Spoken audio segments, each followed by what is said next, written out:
আমি সজীব আর বিক্রম ঘুরে বেড়াচ্ছি বাংলাদেশের এই সুন্দর পাহাড়গুলো। সবুজ ঘাসে ঢাকা পাহাড় আর পাহাড়ের নিচে ধূসর চাদরে ঢাকা পানের বরজ। ম্যানগ্রোভ ফরেস্টের ভিতর দিয়ে এই ব্রিজটা যেন মনে দোল দিয়ে যায়। সবচেয়ে মজার বিষয় হচ্ছে এটা একটা দ্বীপ, আর এটাই বাংলাদেশের একমাত্র দ্বীপ যেখানে পাহাড় রয়েছে। সাধারণত পর্যটকরা এই পাহাড়ে আসতে পারে না। আজকে আপনাদের দেখাবো কিভাবে এই পাহাড়গুলোতে আসতে হয়। Hello guys, welcome to nomadic Suman. আমি এই মুহূর্তে অবস্থান করতেছি বাংলাদেশের সবচেয়ে ইউনিক একটা জায়গা, বাংলাদেশের ইউনিক একটা দ্বীপ। যেই দ্বীপটাতে শুধু দ্বীপ নয়, পাহাড়ও আছে, সেই পাহাড় সমৃদ্ধ মহেশখালী দ্বীপে।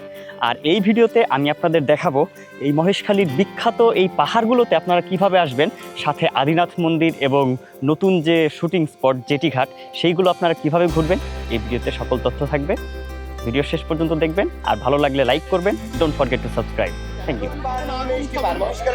মিষ্টি পান আগুন পান আগুন পান মিষ্টি পান কে জান আগুন পান মিষ্টি পান মুশকিল হতে দিওয়ার মিষ্টি পান আগুন পান মিষ্টি পান কে জান।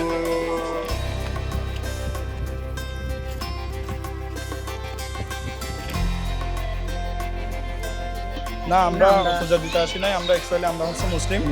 আমরা মানে ফার্স্ট টাইম এখানে মানে মুশকারি আপনার আদিনাথ পাহাড়ে আসছি দেখার জন্য।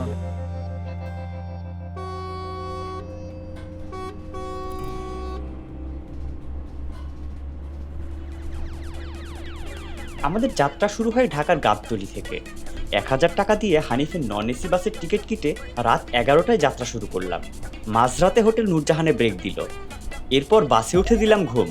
সূর্যের ডাকে ঘুম ভাঙলেও আমরা পৌঁছাইনি। বাস 2 ঘন্টা লেট করে 10টায় হাঙর চিহ্নিত ডলফিন মোড়ে নামিয়ে দেয়। পাশেই একটা দোকানে ব্রেকফাস্ট করে রিক্সা নিয়ে নিলাম নুনিয়াছড়া ঘাটে যাওয়ার। দর কষাকষি করে 80 টাকা ঠিক করলাম। ঘাটে প্রচণ্ড ভিড়। 20 টাকা ঘাট ফি দিয়ে উঠে পড়লাম স্পিড বোটে। 50 টাকা দিয়ে স্লো ট্রলারে যাওয়ার চেয়ে 100 টাকা দিয়ে স্পিড বোটে যাওয়া সুবিধাজনক। 20 মিনিটে মহেশখালী চ্যানেল পার করে পৌঁছে দেবে মহেশখালী ঘাটে।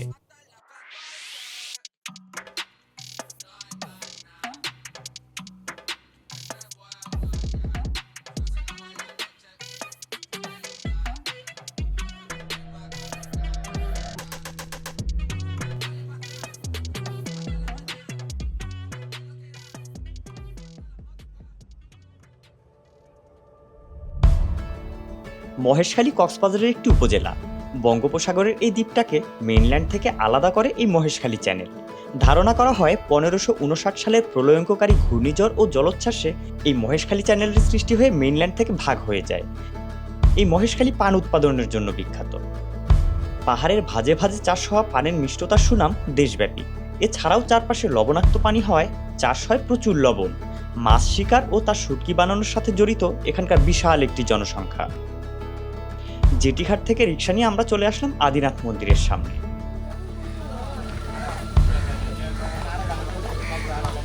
এই মুহূর্তে চলে আসলাম আদিনাথ মন্দিরের গেটে।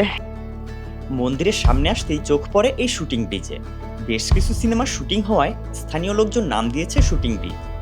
বোট রিজার্ভ করে আসলে অবশ্য আপনাকে নামিয়ে দেবে এই জেটিঘাটে। এই রাস্তা ধরে হাঁটতে মন্দ লাগে না। ম্যানগ্রোভ বনের ভিতর দিয়ে চলে গেছে মন্দিরের সামনে পর্যন্ত। আর এই শুটিং ব্রিজের শেষে রয়েছে ইতিহাসের স্মারক এই বধ্যভূমি। 1971 সালে পাকিস্তানি হানাদার বাহিনী হাজার হাজার মানুষ হত্যা করে এখানে গণকবর দেয়।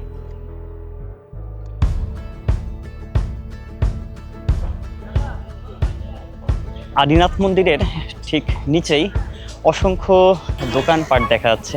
এখানে মূলত রাখাইন জনগোষ্ঠী বসবাস করে, যারা এখানে তাদের ট্রেডিশনাল কাপড় চোপড় এগুলা বিক্রি করে থাকে। এছাড়াও মন্দিরে যাওয়ার জন্য যারা পূজা অর্চনা করতে আসে, বিভিন্ন ফল বা প্রসাদ এগুলো এখানে কিনতে পাওয়া যায় এই সব দোকান থেকে। এটা মূলত হচ্ছে একটা হচ্ছে প্যাকেজ, যেটাতে মূলত ওরা হচ্ছে ফল, তারপর হচ্ছে ফুল এবং হচ্ছে বিভিন্ন ধরনের উপাদান দিয়ে তারা হচ্ছে পুজোতে যে যে জিনিসগুলো লাগে সবগুলোর একটা প্যাকেজ বানাইছে।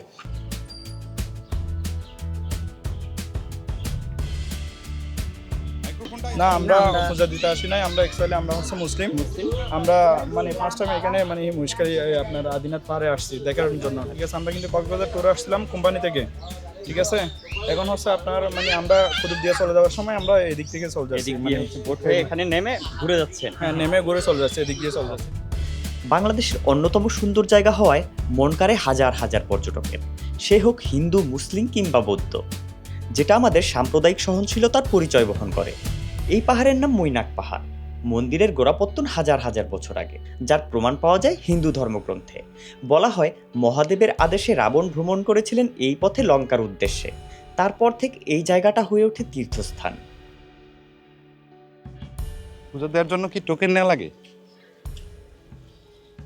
আচ্ছা, মূলত হচ্ছে এখানে পূজা দিতে গেলে আপনাদেরকে সবার প্রথমে একটা হচ্ছে টোকেন নিতে হবে। তো টোকেন নেওয়ার জন্য পার পার্সন অথবা পার মাথা এটাকে বলে, সেটা হচ্ছে মাথা হচ্ছে 40 টাকা করে। তো আমি প্রথমে টোকেন নিই, তারপর আসলে যাবো পুজো দিতে।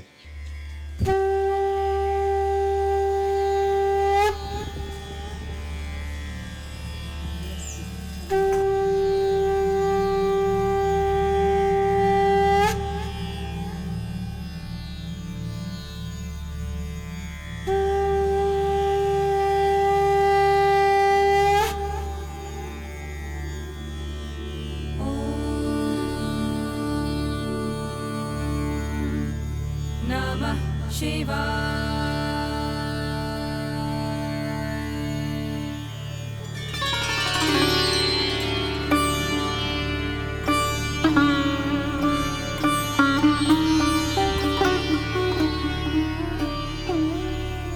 নিজেদের নামে অথবা নিজের প্রিয়জনদের নামে এখানে যদি গাছে দড়ি বেঁধে দেওয়া হয়, তাহলে তারা মনে করে তাদের সম্পর্কটা আর কখনো ভেঙে যাবে না।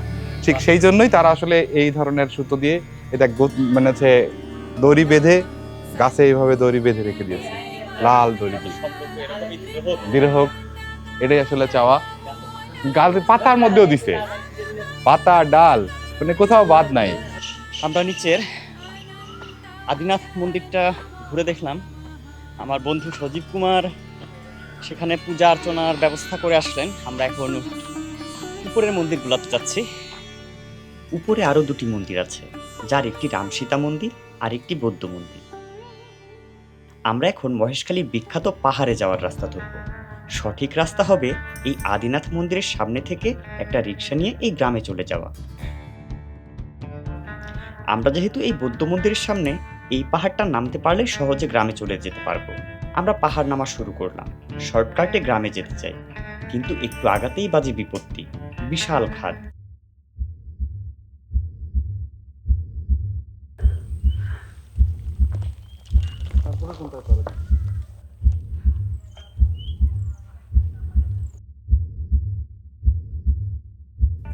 নিচে নামতেই একটা ভিন্ন জগৎ। চলে আসছি সেই বিখ্যাত মিষ্টি পানের বরজে। ছোট ছোট পান গাছ আর অনেক পান। পাহাড়ের ভেতরে গিয়ে আমরা অনেক পানের বরজ দেখব।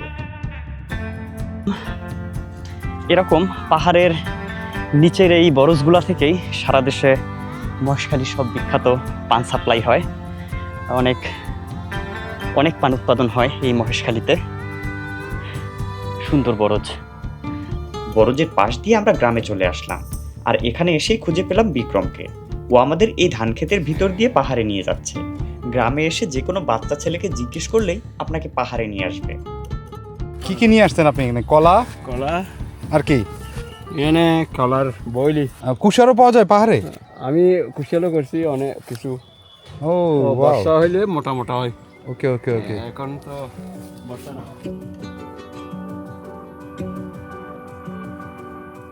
পাহাড়ে উঠতেই দেখতে পাই চাষিরা নিয়ে আসতেছে তাদের চাষ করা পান।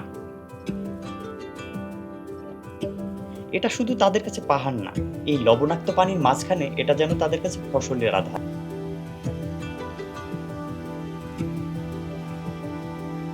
এখানে এসেই যেন হারিয়ে গেলাম। পাহাড়ি মেঠো পথ দিয়ে হাঁটতেই মন ভালো হয়ে গেল। এরকম বাংলাদেশ আর দ্বিতীয়টি নেই। চারপাশে ছোট ছোট পাহাড় আর তারপরেও সমুদ্র। পাহাড়ের ভাঁজে ভাঁজে রয়েছে অসংখ্য পানের বরজ। আমরা গাছের ছায়ায় অনেকক্ষণ বসলাম। সমুদ্র থেকে ভেসে আসা বাতাস শরীর যেন শীতল করে দিল।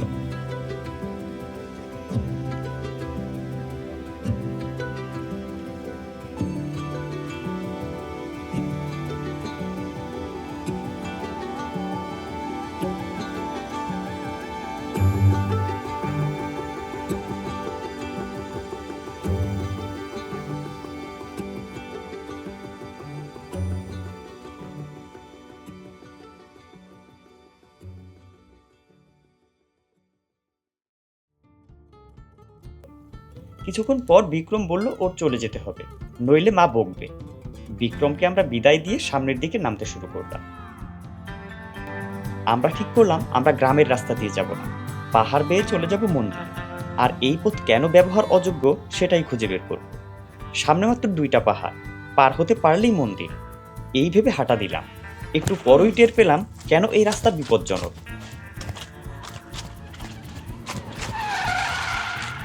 সামনে বিশাল খাদ। আবার তোকে বিশাল নিচু নামতে হবে। আঙ্কেল, নামা যাবে? আমরা চাইলেই গ্রাম দিয়ে ফিরে যেতে পারতাম, কিন্তু এই সুন্দর পানের বরজগুলো দেখার জন্য আমরা কষ্ট করে এই পাহাড় ভেঙে যাচ্ছি।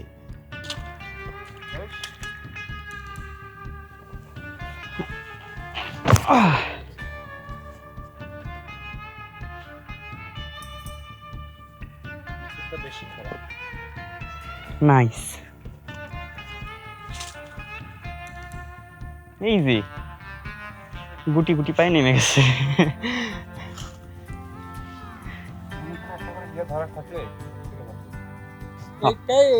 একটা তুলে গাছ আছে না, হ্যাঁ, হ্যাঁ, হ্যাঁ। সেবার আবার যাই এই পাহাড়ে শুধু উঠবেন, উঠলে দেখবেন আদিনাথ মন্দির। এই পাহাড় থেকে আপনারা যেভাবে আসছেন সিঁড়ি সিঁড়ি যেতে যেতে ওভাবে পৌঁছে যাবো। রাম মন্দির পৌঁছবে, এখানে রাম মন্দির, রাম মন্দির। আদিনাথ মন্দির। ও, আচ্ছা, ধন্যবাদ, ভালো থাকেন। ওই মত অনুরাই হো আমার প্রাণ। শিমুলের তুলা, ওয়াও কি সুন্দর একদম। মনে হচ্ছে এটাই মাথায় দিয়ে শুয়ে পড়ি। হ্যাঁ। আমরা ঘুরতে ঘুরতে আরেকটা পানের বরজে চলে আসলাম। এখানে এক বড় ভাই পান তুলতেছে। এই যে প্রচুর পান চাষ হয় এখানে, প্রচুর পান সরবরাহ করা হয় এখান থেকে, অনেক পান। প্রত্যেক দিনই তোলেন? না না, সপ্তাহে না? সাপ্তাহিক। বাহ। এই পাহাড়গুলোর ভেতরে অসংখ্য পানের বরজ, পাহাড়ের উপর থেকে দেখতে যেগুলা অনেক সুন্দর দেখা যায়। এখান থেকে ওঠা শুরু করি।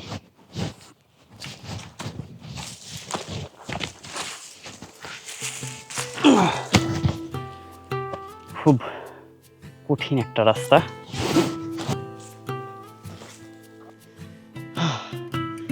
কঠিন একটা অবস্থা। কি খারাপ পাহাড় উঠতেছি, নিচে আর দেখাই যাচ্ছে না।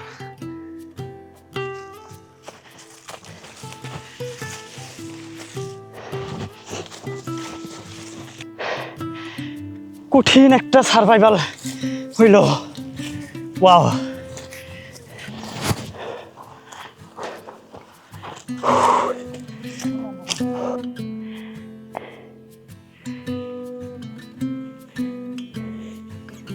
আমরা পাহাড়ের উপরে উঠছি আর এখান থেকে দেখা যাচ্ছে মহেশখালী চ্যানেলটা, যেটা মূলত কক্সবাজার থেকে এই মহেশখালীকে ডিভাইড করে একটা দ্বীপ বানাইছে। এই তো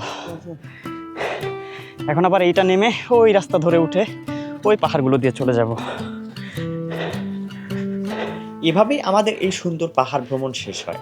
আপনারা পাহাড়ে আসতে চাইলে গ্রামের রাস্তা ব্যবহার করবেন। মহেশখালীতে আমরা একদিন ছিলাম, উপজেলা ডাকবাংলো। কেয়ারটেকার মকবুল চাচা খুব ভালো মানুষ। আমরা 600 টাকা দিয়ে দুজনের রুম ঠিক করলাম। পরের ভিডিওতে দেখাবো বাংলাদেশের সবচেয়ে আন্ডাররেটেড একটা নির্জন বিচ।